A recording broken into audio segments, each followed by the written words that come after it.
Tell me if you think this is a good idea or a bad idea. Watch this. It looks like a sea of skin and tattoos. These images released by El Salvador's government shows the transfer of about 2,000 inmates stripped to their shorts and with their heads shaved to what's been dubbed the country's new mega prison. It just opened. It's believed to be the largest prison in the Americas with a capacity for 40,000 people, and it's the latest step in a controversial crackdown on crime that's caused the country's prison population to soar. Watch the stats, though. Human rights organizations have reported that innocent people have been caught up in the law enforcement campaign. That includes dozens, they say. Notice all their faces are covered, so these guys don't remember them. Last year, the country's president asked Congress for emergency powers to temporarily suspend some constitutional rights after a massive spike in murders attributed to gang crime. It includes that arrests can be made without a warrant and detainees no longer have a right to a lawyer. Private communications of all citizens can also be accessed by the government. Since then, about 64,000 suspects have been arrested. The murder reports fell about 57%. Did you hear that? Last year. Okay, go back 10 seconds to hear that stat again. It's important for the audience to hear that. Go right there and play it. Listen to the stat. The government. Since then, about 64,000 suspects have been arrested. The murder reports fell about 57%. Wow. Okay, so pause it. Commentary on it is wild. This Reuters, for whatever reason, flagged this for me and said, warning. They put a warning on this tweet because it might have sensitive content. I'm like, this is not even my tweet. I'm retweeting a Reuters tweet. What the? And Reuters didn't get the warning. I got the warning. I'll send it to you, Rob, if you want to put it up there. So is this a good idea or is this a bad idea with what El Salvador is doing? 64,000 people arrested. Crime is down 57%. I think it's great. I think it's great. I think people need to go back and take a look at what really happened in California when Kamala Harris was Attorney General, the three strikes law, Wackenhut building more prisons there, which is prisons for profit. And you see what happened in California. They were trying to drop the crime rate too. And so I think what they're trying to do, they have this terrible crime problem, and they're like, all right, let's just round up all the MS-13 gang members and let's watch the statistics. And unless they're monkeying with the numbers, you've got a 57% drop in murders. Okay, well, guess what's happening? They're getting the outcome they wanted, and you could debate whether you like the way they're doing it, but this is the outcome they wanted, less murders in their community. Drastic times calls for drastic measures. If and the stats don't lie, 50% murder rate down. I'm sorry, bro. If you look like that and you're doing some gangster shit, bye-bye. I have no remorse. Zero. Yeah. Bye. What is even the pushback here? Can you go to the tweet and let's read some of the comments. I think that's the best thing to do. Just go to the tweet and let's read some of the comments. Yeah, go to the tweet. So zoom in a little bit so we can say tough on crime is good, but not by suspending their constitution. So click on it to read the replies. That's Jake Shields.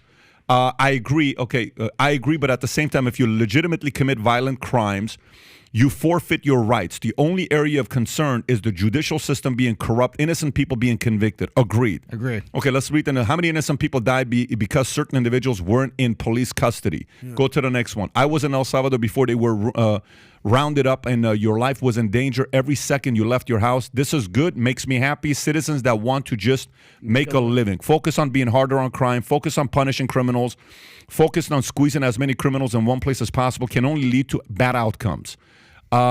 Instead, focus needs to be shifted from punishing people to rehabilitating criminals. Here we go. Yeah. Into functioning citizens. Okay, how do you do that is the question everyone's asking, right? I've known family members that we hope could be rehabilitated. The unfortunate reality is that the probability of success is quite low. If the cartel was terrorizing your town, murdered your family members, I have a feeling you would say something different. Bingo. Okay, during a time which resembles 1930s, previous decade marked by conflict and eroding world order to COVID, declining institutional trust as multiple layers and across the world spectrum, I feel this doesn't end here.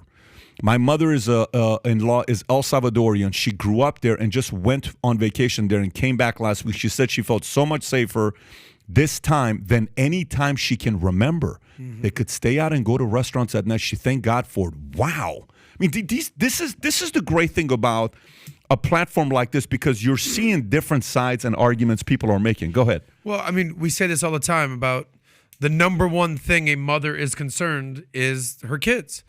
And are her kids, what's the S word, safe? So if you're just trying to, we talk about if you could go live anywhere and start a country, where would you go? The number one thing is, are you safe? And it just would seem to be with all these gang members running around El Salvador, just people don't feel safe. And, numbers don't lie. Murder has gone down 53% since they've started rounding up the MS-13 gang members. The numbers speak for themselves. I think it's a great thing. I get why there is some pause for concern. Are you eliminating the Constitution, whatever that was? Yeah. But whatever they were doing wasn't working. Yeah. It was a murder. It was a murder country. Yeah. So kudos for taking some action. And here. did you guys saw what I saw? Every single one of those guys, they look identical. Tatted same up. tats, Yeah. same shaved heads. Dude, those guys don't need to be on public. And that's MS-13. Those guys they're not just regular gang members. Though. Those guys are ruthless, bro. Yeah. They're nuts. By the Look way, at that. All the same guy. Very easy to identify you if you have tattoos all On over your your head. face and body. By the way, there's a speech that the president of El Salvador gave, okay? Is it still? Is El Salvador the country that has been the Bitcoin country? Yes. Nayib Bukele? Yes, Is that the Nayib same Bukele. guy? Yes. Oh, about time they cleaned this up. It's the same guy that's been He's doing a it. hero of the crypto world. He's doing it. Okay, great. It's making sense now. By the way, he gave Yeah. a speech. It's on my Instagram account. Yeah. It's 2 minutes long. It's in Spanish, but there's what do you call it? Captions there. You have to read the speech he gives. It gives me it's a long time ago. It's like probably 3 weeks ago I posted this. It gives me the chills. If you can keep going down, you'll find it. It gives me the chills on the message right there. He gives this message. We don't have to play it right now, but the way he talks, he says, we know we're a small country, we know our limits, but we're not going to stay small.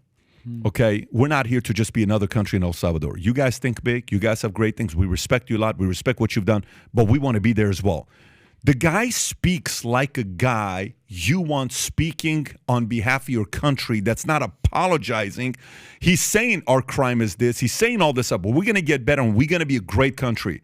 Versus apologizing constantly for being white, apologizing for believing in capitalism, apologizing for being a country that's whooped on everybody, being ashamed of who you are. There's a lot of pride to the way this man speaks. Yeah. Leaders who have pride in their nationality, in their country, in their people, understanding to stay humble, stay, a reasonable individual. He sounds like someone like that. He doesn't raise his voice. He speaks very calmly. If you've not heard this speech before, highly recommend watching this speech. It's powerful. So if you like this clip and you want to watch another one, click right here. And if you want to watch the entire podcast, click right here.